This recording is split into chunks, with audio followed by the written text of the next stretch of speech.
Vous écoutez Alger Chaîne 3, le journal.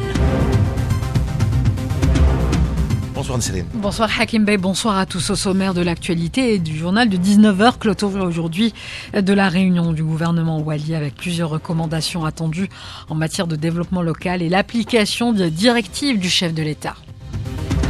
Le président de la République, lors de son allocution hier à la réunion gouvernement Wali, avait insisté sur le développement de l'économie locale et la réintégration des plans communaux de développement. Le Premier ministre Nadel Arbaoui a présidé ce mercredi une réunion du gouvernement pour l'examen de plusieurs dossiers relatifs entre autres à la sécurité sociale et la prolongation du congé maternité. Actualité également marquée par ces saisies régulières de drogue aux frontières ouest du pays. Les douanes algériennes sont mobilisées pour barrer le chemin aux narcotrafiquants marocains. Les narcotrafiquants marocains épinglés encore une fois sur les eaux territoriales espagnoles suite à la collision entre 3 navires marocains de trafic de drogue.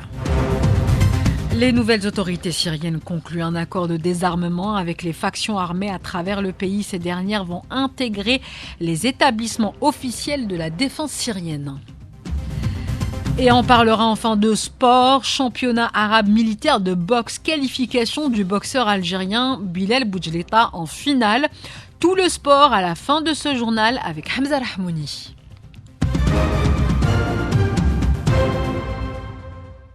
Les travaux de la deuxième et dernière journée de la réunion gouvernement Wali se sont déroulés donc ce mercredi avec 5 ateliers qui ont porté sur plusieurs thèmes en lien avec le développement et la gestion des collectivités locales. Les participants à ces ateliers se sont penchés sur l'examen des leviers financiers et budgétaires qui favorisent un développement socio-économique local équilibré et durable ainsi que la sécurité alimentaire et hydrique. Et on retrouve Sofia Boukrcha qui est actuellement au Palais des Nations pour la clôture des travaux de la réunion gouvernement Wali, cérémonie de clôture lors de laquelle les recommandations des différents ateliers ont été connues, suivies d'une allocution du Premier ministre Nadel Arbaoui. Sofia Boukrcha. Mettre en place un système de gestion basé sur la responsabilité et l'obligation des résultats pour la concrétisation des projets, une orientation du Premier ministre. L'objectif commun pour les membres du gouvernement est l'obligation des résultats et non pas l'obligation des moyens. Le gouvernement reste toujours en état d'alerte permanent pour répondre aux exigences du développement socio-économique et continue de travailler à la mise en œuvre du programme global et ambitieux défini par le président de la République. Votre contribution au niveau local demeure non seulement nécessaire mais impérative. Nadel Arbaoui insiste sur une gestion rigoureuse des ressources publiques basée sur la rationalisation des budgets et le respect des délais pour limiter les surcoûts.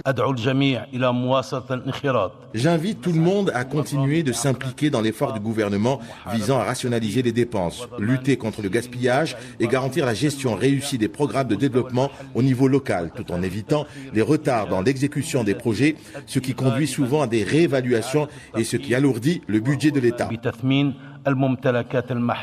Le Premier ministre met en avant les efforts de l'État en faveur de l'investissement et souligne le rôle des collectivités locales dans le développement économique, notamment à travers des programmes de microzones d'activité.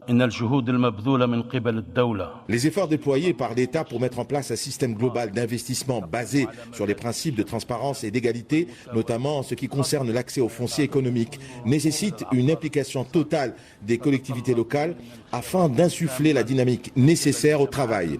Je souligne l'importance que le président de la République accorde au programme des micro-zones d'activité au niveau des communes, visant à accompagner la dynamique économique nationale. Ce programme permet de mettre à disposition des porteurs de projets et des start-up le foncier économique nécessaire, favorisant ainsi la création d'emplois pour les jeunes et stimulant le développement local.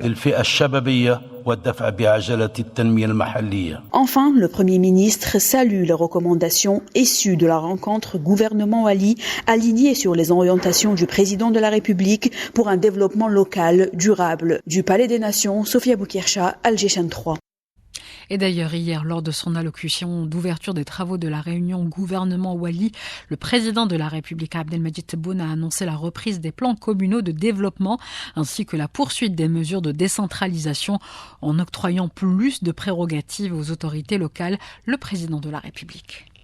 من 2025 ان شاء الله نرجع للبي سي دي نتاعنا ونقوي البي سي دي يعني المخططات التنميه نتاع البلديات اللي هو ربما احسن استثمار دارته الدوله الجزائريه المستقله والعصريه. نرجع لمخططات التنميه مثل ما نرجع لمخططات التنميه نتاع الولايات. Le chef de l'État a également insisté sur l'investissement à travers la création de banques pour les communes et les wilayas afin de financer des projets de proximité.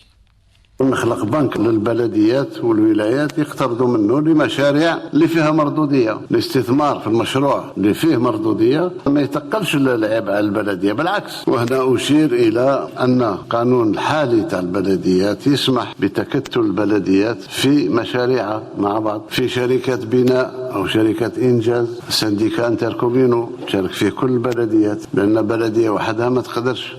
Lors de ces travaux, la haute commissaire à la numérisation, Mrim Ben Mouloud, a annoncé que plus de 500 projets seront réalisés durant la période 2025-2026 dans le cadre du plan national de mise en œuvre de la stratégie nationale de transformation numérique qui vise essentiellement à la promotion du service public.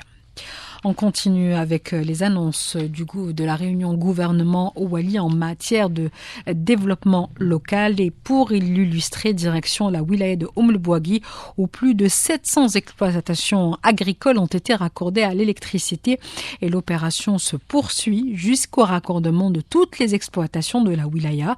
Notre correspondant sur place, Nasser Benissam. Entamé en février 2021, jusqu'au jour d'aujourd'hui, 705 exploitations agricoles ont été raccordées sur un réseau de 331,76 km d'un coût financier global de 114 milliards 960 millions de centimes, dont 26 milliards 669 millions de centimes participation de Sonelgaz. Selon la chef du service communication de la dite direction, 50 exploitations agricoles dont les travaux sont achevés attendent la mise en service dans les prochains jours. Depuis le mois de novembre dernier, 86 exploitations agricoles ont connu la mise en service des opérations de raccordement à l'électricité sur un réseau de 47,45 km répartis sur 12 communes, desquelles 25 à Bir Chouhada, 13 à Inkersha et 10 à Brish. Rappelons que la wilaya de Moulbogui compte 29 communes et que ce programme de raccordement des exploitations agricoles à l'énergie électrique se fait en coordination avec la direction des services agricoles de la wilaya de Moulbogui, Nasser Benissam pour Alger Chaîne 3. Les orientations du président de la République Abdelmadjid Tebboune exprimées lors de la réunion du Conseil des ministres tenue dimanche misent sur l'importance de l'investissement dans les énergies renouvelables et leur exportation. De nombreux projets et plans ont été annoncés aujourd'hui par Nourdine Yassa, le commissaire aux énergies renouvelables, lors de l'inauguration des travaux du 2e atelier international sur le secteur. Meissa Smaïl, il répond aux questions de Meissa Smaïl.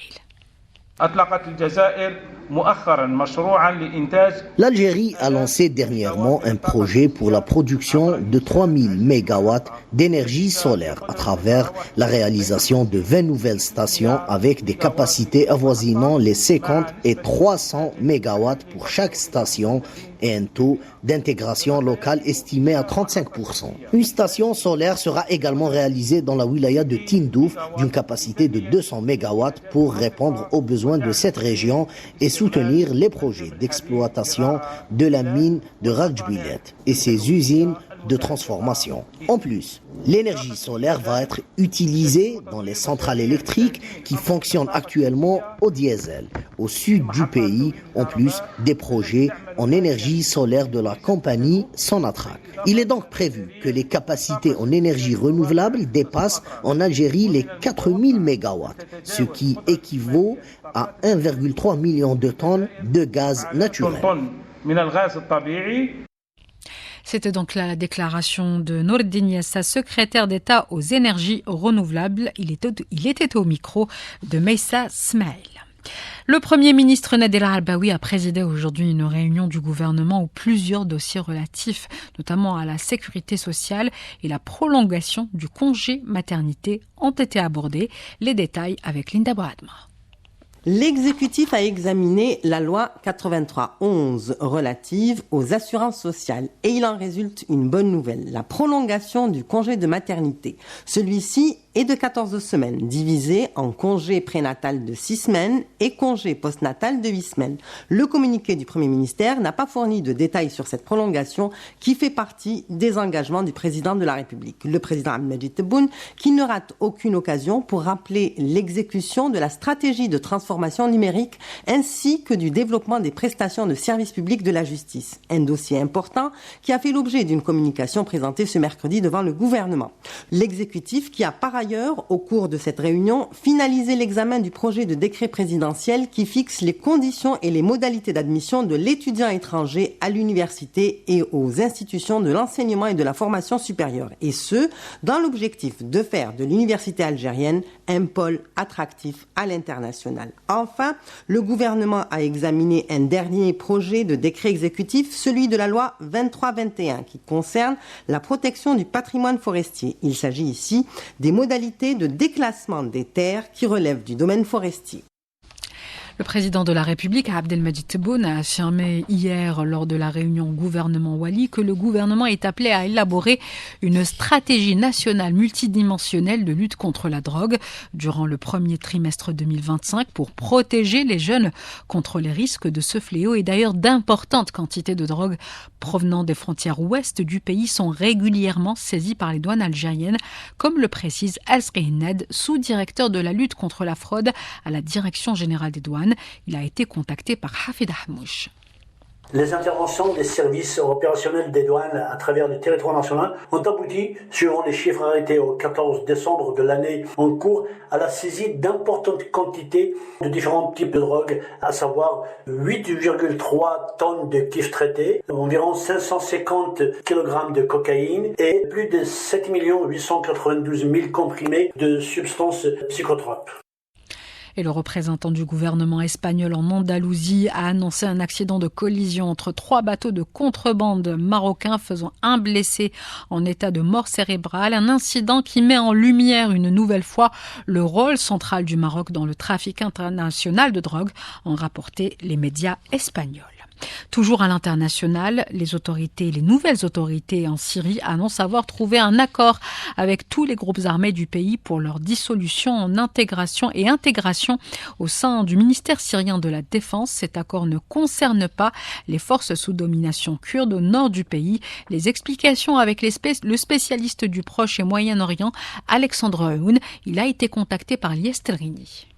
Al-Jolani, est-ce qu'il va réussir à intégrer toutes ces minorités religieuses syriennes, à savoir les Alaouites, les Ismaéliens, les chrétiens, les Druzes, les Kurdes? Parce que Jolani, c'est Hayat Tahrir Sham, mais il y a toute une myriade de milices qui gravitent un peu derrière avec pas forcément les mêmes intentions, alors qu'il y a d'autres éléments qui sont nettement plus radicaux, qui eux sont des éléments extérieurs. Il y a des Tchétchènes, il y a des Albanais, il y a des Turkmènes, il y a des Ouïghours. Donc il y a toute cette myriade de groupuscules que je ne sais pas si Jolani va pouvoir être en capacité de les mater, de les contrôler et de réguler en fait leurs intentions. HTS, lui, était dans une volonté de dire les Kurdes, on peut les intégrer à la nation syrienne et on peut leur donner également des prérogatives politiques et économiques. Donc c'est là où il pourrait y avoir un début de tension. En Palestine occupée, le mouvement palestinien Hamas a affirmé ce mercredi que de nouvelles conditions de l'occupation avaient repoussé la conclusion d'un accord de cessez-le-feu dans la bande de Gaza, mais que les négociations se poursuivent après plus d'une année de guerre génocidaire. Les avions de guerre de l'armée sioniste ont mené ce matin à l'aube une nouvelle frappe contre la région de Baalbek dans l'est du Liban, en violation de la trêve en vigueur depuis un mois, a rapporté l'Agence nationale d'information libanaise lundi. On revient à l'actualité nationale pour parler de sport avec nous dans le studio Hamza Rahmouni. Bonsoir Hamza. Bonsoir Ansarine. Alors on va parler du championnat arabe militaire de boxe, qualification du boxeur algérien Bilal Boujleta en finale. Tout à fait, Bilal Boujleta qualifié en finale après avoir battu en demi-finale le Saoudien Hassan El-Kaabi par KO. C'est dans la catégorie des 71 kg. Il devient ainsi le 7e Algérien à atteindre le stade de la finale. Je rappelle que Dans la catégorie des 63,5 kg, Ben Moumen Yassine s'est qualifié en battant le Tunisien Tabi Firas au point 4-1. Avant lui, il y avait 5 Algériens qui se sont qualifiés dans la catégorie des 51 kg. Touang Mohamed Yassine, Amin Zenan dans la catégorie de 54 kg. Catégorie de 57 kg, on retrouve Oussama Mokjan. Dans la catégorie des 60 kg, Khalil Litim et enfin Boualam Blaraj dans la catégorie des 92 kg. Merci beaucoup Hamza Rahmouni pour ces informations sport. On termine avec cette dernière information. Si vous êtes sur la route, soyez prudents. Malheureusement, 42 personnes sont décédées et plus de 1680 autres ont été blessées dans des accidents de la route survenant durant la période du 15 au 21 décembre dans plusieurs wilayas du pays, indique un bilan de la protection civile. Le bilan le plus lourd a été enregistré dans la wilaya de Tayeret avec malheureusement 9 morts et 38 blessés. Il est 19h, pratiquement 20 minutes sur Al-Jishan 3. C'est la fin de ce journal réalisé par Sid Ali Toubal, Saddiq à la technique et Hossein à la régie. Restez avec nous. La météo, Karima Benour.